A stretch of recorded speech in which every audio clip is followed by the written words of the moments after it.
আসসালামু আলাইকুম, কেমন আছেন সবাই?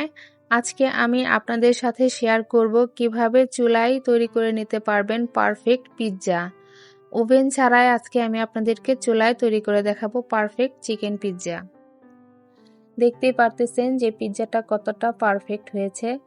আর আমি যেভাবে বানিয়েছি পুরো ভিডিওটা যদি আপনারা না টেনে দেখেন তাহলে আশা করি আপনারা একটি পারফেক্ট পিৎজা তৈরি করতে পারবেন।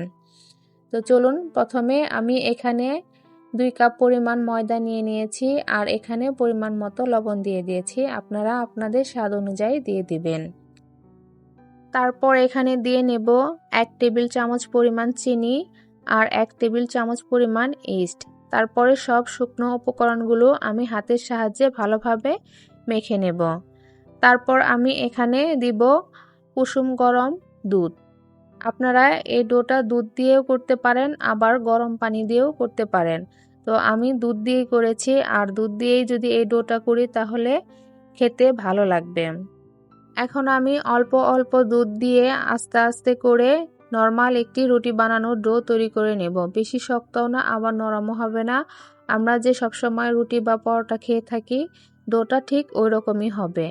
আর ডোটা যখন আমার তৈরি করা হয়ে যাবে তখন এই ডোয়ের চারপাশে এবং উপরে আমি তেল মেখে নেব যাতে এটা ড্রাই না হয়ে যায়। আর ডো তৈরি করার পর এটাকে আমি 2 ঘন্টার জন্য রেস্টে রেখে দেব। এখন আমি পিৎজার জন্য চিকেন রেডি করে নেব। এখানে আমি 200 গ্রামের মতো মুরগির বুকের মাংস নিয়ে নিয়েছি আর এর সাথে দিয়ে দিব হাফ চামচ করে মরিচের গুঁড়া, ধনিয়ার গুঁড়া, গরম মশলা গুঁড়া আর জিরা গুঁড়া আর পরিমাণ মতো লবণ। আর এখানে আমি দিয়ে দিব হাফ চামচ পরিমাণ আদা বাটা আর হাফ চামচ পরিমাণ রসুন বাটা আর 1 চামচ পরিমাণ সয়া সস। সব উপকরণ দিয়ে চামচের সাহায্যে একটু ভালোভাবে নেড়েচেড়ে মিশিয়ে নিব। আর এই মাংসটাকে ম্যারিনেট করার দরকার নেই, কারণ মুরগির মাংস ম্যারিনেট না করলেও চলবে। এখন আমি কড়াইয়ের মধ্যে পরিমাণ মতো তেল দিয়ে দিব। তেল দিয়ে মুরগির মাংসটাকে নেড়েচেড়ে ভালোভাবে রান্না করে নেব। আর এই মুরগির মাংসের মধ্যে এক্সট্রা কোনো পানি দিতে হবে না। মাংস থেকে যতটুকু পানি উঠে আসবে এই পানি দিয়ে রান্না করে নিলেই হয়ে যাবে। তো আমার মুরগির মাংসটা রান্না করা শেষ। এখন পিৎজার ডোটা নিয়ে আসবো। দেখুন পিৎজার ডোটা কিন্তু ফুলে ডাবল হয়ে গিয়েছে। এখন আমি হাতের সাহায্যে আরেকটু ভালোভাবে মেখে নেব যাতে ডোটা একটু সফট হয়। আর হাতের সাহায্যে একটু ভালোভাবে মেখে নিয়ে তারপরে ডোটাকে একটু হাত দিয়ে শেপ করে নেব। এটা বলে বোঝানোর মতো না, আপনারা দেখে বুঝতে পারবেন আমি কিভাবে ডোটাকে শেপ দিয়ে নিতেছি। ডোটাকে একটু ভালোভাবে মেখে তারপরে ডো একটা শেপ দিয়ে হাতের তালুতে নিয়ে একটা রুটি বেলে নেব। আর এটা আমি 12 ইঞ্চির একটি পিৎজা বানাবো, তাই রুটিটা একটু বড় সাইজের হবে। আপনাদের ট্রেটা যত বড় যে সাইজে বানাবেন আপনাদের রুটিটাও ওই সাইজেরই বানিয়ে নেবেন। তো আমার রুটি বেলা শেষ। এখন আমি ট্রের মধ্যে রেখে হাতের সাহায্যে চারপাশে একটু ছড়িয়ে নেব, মানে পিৎজার ট্রের শেপটা ভালোভাবে দিয়ে ছড়িয়ে নেব। আর ছড়িয়ে নেওয়া হয়ে গেলে একটি কাঁটা চামচের সাহায্যে চারপাশে ভালোভাবে ছিদ্র করে দেব যাতে এটা ফুলে না ওঠে। তো কাঁটা চামচের সাহায্যে ভালোভাবে ছিদ্র করে নেওয়া হয়ে গেলে এটার মধ্যে আমি পিৎজার সস দিয়ে দিব। আর এই পিৎজার সসটা আমি বাসায় বানিয়েছি। এই সসের রেসিপি কিন্তু আমার ইউটিউব চ্যানেলে অথবা ফেসবুক পেজেও দেওয়া আছে, চাইলে আপনারা দেখে নিতে পারেন। সস দেওয়া হয়ে গেলে এখন আমি চারপাশে ভালোভাবে চিজ দিয়ে নেব। আর পিৎজা টেস্ট কিন্তু একমাত্র চিজের মধ্যে আসে, মানে চিজ যত বেশি পিৎজা তত টেস্টি। তো আমার চিজ দেওয়া হয়ে গেলে এখন আমি উপর দিয়ে ক্যাপসিকাম দিয়ে নেব।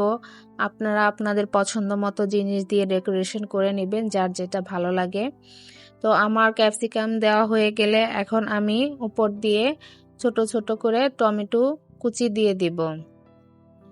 আর ডেকোরেশনটা একান্ত নিজের উপরে, আপনার যা ভালো লাগবে তাই দিয়ে ডেকোরেশন করে নেবেন। এখন আমি কেটে রাখা পেঁয়াজ দিয়ে দিব। পেঁয়াজ দেওয়া হয়ে গেলে তারপরে যে আমি ভেজে রেখেছিলাম চিকেনের টুকরাগুলা, সে চিকেনের টুকরাগুলা দিয়ে দিব। তারপরে উপর দিয়ে আবারও আমি চিজ দিয়ে দিব। আর চিজ দেওয়া হয়ে গেলে এর উপরে আমি অরিগ্যানো দিয়ে দিব। অরিগ্যানোটা অবশ্যই দেওয়ার চেষ্টা করবেন, আর অরিগ্যানোটা দিলে একদম রেস্টুরেন্টের পিৎজার ফ্লেভার আসবে, খেতেও ভালো লাগবে।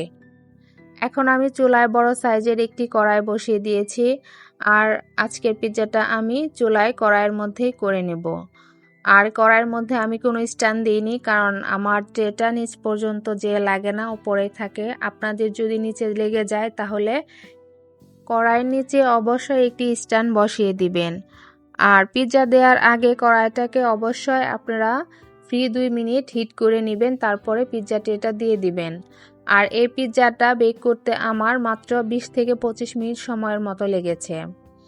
তো 20-25 মিনিট পর আমি ঢাকনাটা খুলে দেখিয়ে দিতেছি, দেখুন আমার পিৎজাটা কেমন পারফেক্ট হয়ে গিয়েছে।